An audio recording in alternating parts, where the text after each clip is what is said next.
السلام علیکم دوستو، عدنان احمد ایسٹرولوجر وائرل ستارے میں خوش آمدید دوستو۔ امید کرتے ہیں آپ لوگ سب اپنے گھروں پر خیریت سے ہوں۔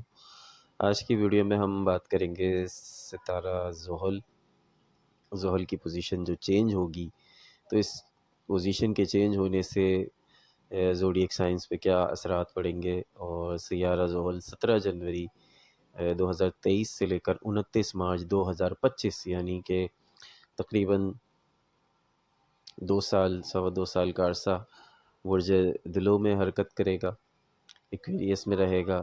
پھر سیارہ زحل 30 جنوری 2023 سے لے کر 5 مارچ 2023 تک غروب رہے گا، اور 17 جنوری 2023 سے لے کر 4 نومبر 2023 تک وکری رہے گا۔ سیارہ زحل برج جدی اور برج دلو کا حاکم سیارہ ہے، اور اس کے غروب ہونے سے اور وکری ہونے سے سب سے زیادہ برج جدی اور برج دلو بہت زیادہ متاثر ہوں گے۔ اس کے علاوہ جو اس کے بعد جو نمبر 2 پر جو ستارے متاثر ہوں گے وہ ہے برج سرطان اور وہ ہے برج عقرب۔ لیکن اس کی تفصیل میں تمام ہی سٹارز کے بارے میں آپ کو بتاؤں گا، تو ویڈیو کا باقاعدہ آغاز کرنے سے پہلے آپ سے درخواست کرتے ہیں کہ کائنڈلی ہمارے چینل کو سبسکرائب کر لیجئے اور بیل آئیکن بھی ضرور پریس کر لیجئے۔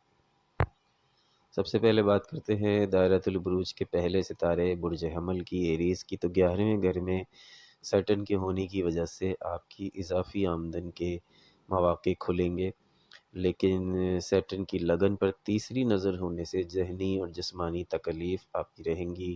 آپ کی ٹانگوں میں درد، جوڑوں میں درد، پٹھوں میں درد، کھچاؤ محسوس رہے گا۔ کاموں میں رکاوٹیں ہوں گی، تاخیریں ہوں گی۔ آمدن تو ہوگی لیکن اخراجات بھی زیادہ ہوں گے، ذمہ داریاں بڑھ جائیں گی، اور اچانک سڈن آپ کے ایکسپنسز بڑھ سکتے ہیں۔ بات کرتے ہیں برج ثور کی یعنی ٹورس کی۔ تو 10ویں گھر میں سیارہ زحل اور 12ویں گھر میں تیسری نظر ہونے سے بہت زیادہ مشکلات اور جدوجہد کے بعد ہی گزارے لائق آمدن کے ذرائع بنیں گے۔ گھر سواری کی خرید و فروخت ہو سکتی ہے، پیسہ ضائع ہو سکتا ہے، اور نیچ لوگوں سے آپ کی عزت کو نقصان پہنچ سکتا ہے۔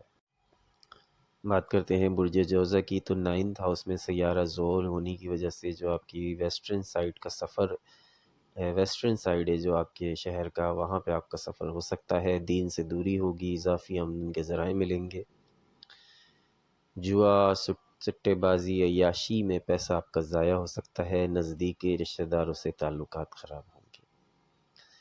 برج سرطان کی بات کریں یعنی کینسر کی، تو 8ویں گھر میں سیارہ زحل ہونے کی وجہ سے اور یہاں ڈھیا کے اثرات مرتب ہوں گے۔ اس وجہ سے فضول خرچ کی معاملات رہیں گے، پیسے کی تنگی ہوگی، خرچ زیادہ ہوں گے، گھریلو اور کاروباری الجھنیں پڑیں گی، اور وراثت کے پیسے کا نقصان بھی ہو سکتا ہے۔ خاندان کا نام بھی خراب ہو سکتا ہے۔ بیرون ملک کا سفر یا آبائی گھر سے دور بھی رہنا پڑ سکتا ہے۔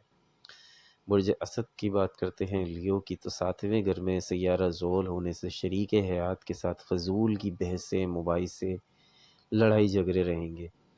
بھائیوں کے ساتھ تعلقات خراب ہو سکتے ہیں۔ اگر آپ پارٹنرشپ بزنس کرتے ہیں تو اس میں نقصان ہوگا۔ صحت خراب رہے گی، پوشیدہ امراض ہو سکتے ہیں، اور کاروبار سے متعلق بھی پریشانی رہے گی۔ برج سنبلہ یعنی ویرگو، 6ٹھے گھر میں سیارہ زحل ہونے سے پرانی بیماری کوئی اگر آپ کو ہے تو وہ دوبارہ ابھر سکتی ہے۔ اس کے علاوہ طویل علالت کا بھی خدشہ ہے۔ نزدیکی دوستوں کے ساتھ مخالفت رہے گی، بنتے کاموں میں تاخیر ہو جائے گی، پیسے کا حرج ہوگا، نقصان ہو سکتا ہے، دشمن کا ڈر خوف رہے گا۔ برج میزان کی بات کرتے ہیں تو 5ویں گھر میں سیارہ زحل ہونے سے گزارے لائق آمدن کے ذرائع بنتے رہیں گے۔ زمین سواری کا سکھ حاصل ہوگا، رشتہ منگنی میں رکاوٹ رہے گی، دین مذہب میں دلچسپی بڑھ جائے گی، طلباء کو ہائر ایجوکیشن کے لیے کافی زیادہ جدوجہد کرنی پڑے گی۔ برج عقرب کی بات کریں تو 4تھے گھر میں سیارہ زحل اور ڈھیا کی اثرات کی وجہ سے پیسے کا نقصان اور تنگی رہے گی۔ اخراجات اور ذمہ داریاں بھی بڑھ جائیں گی، دوسروں کے ساتھ فضولوں کی بحث میں مبتلا رہیں گے، گھریلو اور کاروباری سے متعلق پریشانی رہے گی۔ برج قوس کی بات کریں تو تیسرے گھر میں سیارہ زحل ہونے کی وجہ سے حوصلہ بڑھ جائے گا، بہن بھائیوں کے ساتھ تعلقات میں بہتری آئے گی، زمین مکان سواری کا سکون ملے گا، سوچی ہوئی سمجھی ہوئی اسکیموں میں کامیابیاں ملیں گی، کاروبار سے کچھ نقصان آپ کا ہو سکتا ہے۔ برج جدی کی بات کریں کیپریکون کی تو دوسرے گھر میں سیارہ زحل اور سارستی کے اثرات کی وجہ سے کاروبار میں نقصان ہوگا، آمدن کم اور اخراجات زیادہ ہوں گے، ترقی اور کامیابی حاصل کرنے کے لیے بہت زیادہ محنت اور کوششیں کرنی ہوں گی، فیملی والوں کے حالات بھی متاثر ہوں گے۔ بات کرتے ہیں برج دل کی، یعنی دل و دل دونوں کہہ سکتے ہیں، یا ایکویریس۔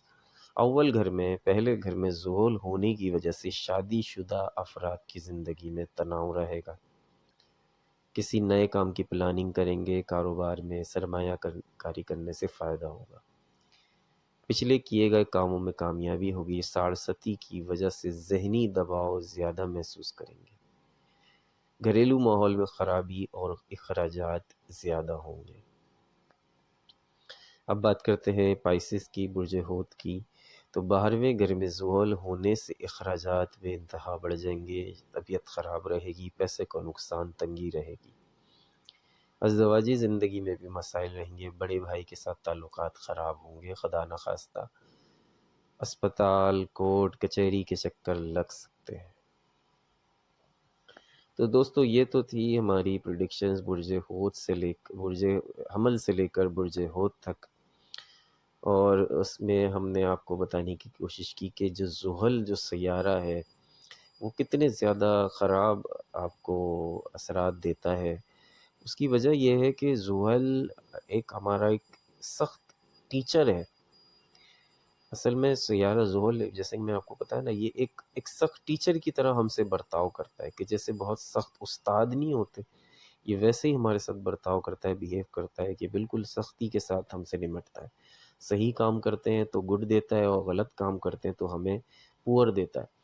تو یہ وہی حساب کتاب ہے۔ اب ڈیپینڈز آن یو کہ آپ نے کس طرح سے اپنے معاملات کو رکھنا ہے۔ سیارہ زحل کے اثرات کو ختم کیا جا سکتا ہے اگر آپ رودرکش کو پہنے۔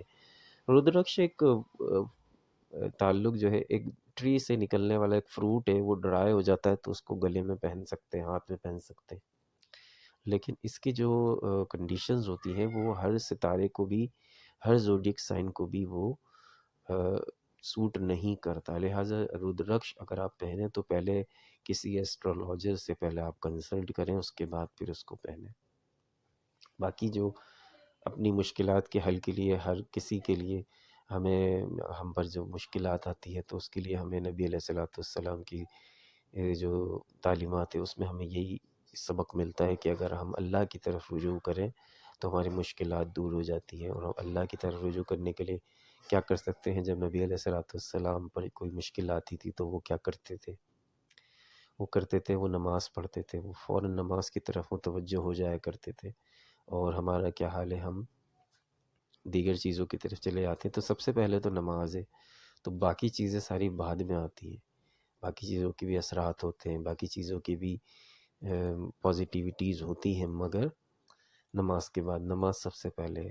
اگر آپ گلے میں کچھ بھی لٹکا لیں، ہاتھ میں کچھ بھی پہن لیں، لیکن اگر آپ بے نمازی ہیں تو آپ کی زندگی تو مشکلات سے ویسے ہی بھری ہے، تو بے نمازی کی تو ویسے ہی جو ہے وہ بہت پکڑ ہے۔ تو سب سے پہلے اپنی زندگی میں نماز لے کر آئیں، باقی سب چیزیں بھول جائیں۔ مسلمان ہیں اور بطور مسلمان ہمیں نماز میں جو ہے وہ بالکل بھی ڈیلے نہیں کرنا چاہیے، کہ خواتین ہو یا مرد حضرات ہو۔ تو امید کرتا ہوں دوستو آپ کی زندگی میں اللہ تعالیٰ جو مشکلات ہیں ان کو دور فرمائے۔ دانمت کو اجازت دیجیے۔ اللہ